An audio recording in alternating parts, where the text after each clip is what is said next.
Hello everyone, my name is Shakta. I'm a class 12 student studying at DPS RK I secured 1570 on my June SAT attempt last year with 800 and 800 in math. And through the course of this video, I want to give a few tips on how you can achieve a feat near around or better the same in your attempt of the SAT.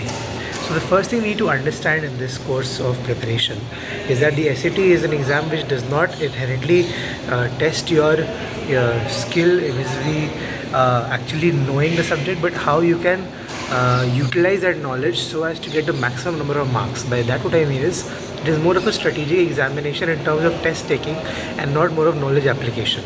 Now, how many aspects does this delve into is a myriad of convergences we need to take into account, but one very important aspect is the fact that this test is adaptive in nature. When I say adaptive, I mean that you cannot go on the net and search for SAT past question papers and use them to prepare. You cannot expect the same number of questions or the same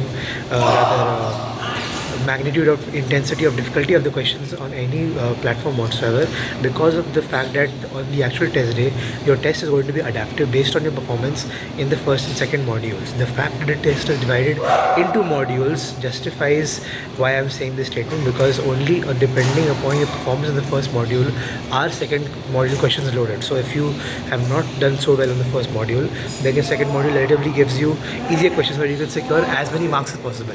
And also the fact that you cannot say that a question is for these many set of marks in the SAT. So you can get 3 questions wrong and lose 50 points or lose just 20 points.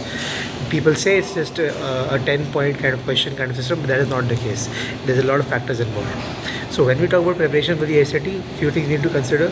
First, when we talk about English or the reading and writing module, we need to understand that in literature classes of our regular courses, we are expected to say that no answer is wrong and that we can have a perspective on a number of things, but the SAT does not let you have that liberty.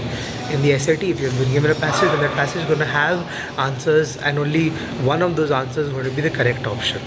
That is what we need to understand going into the SAT, that there's only going to be one correct option in the passage, whatever its nature be, and that is a skill you'll have to master through the course of solving more and more questions. The more and more you get exposed to the amount of questions, the more and more you're able to practice. You're going to understand what the SAT expects from you, and when you understand what the SAT expects from you, then you can very easily nail the format.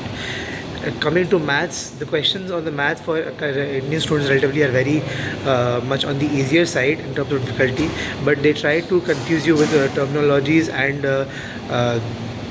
some kind of way of just cycling the question in such a manner that you are not going to get your answer on the first try. So you're going to have to think about your approach.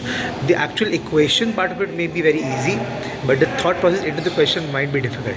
So again, that comes with practice, and there are some topics here and there which are not very much dealt heavily in Indian curricula. For example, box plots, scatter graphs, those are just few MCQs here and there. And coming into the math section, you also need to delve into the subjective questions part. So you're going to have to adhere to the way you can write your answer, because in some cases, even if your answer is right, for a singular comma or a way you have expressed the question, your answer may be marked wrong and not given apt marks for.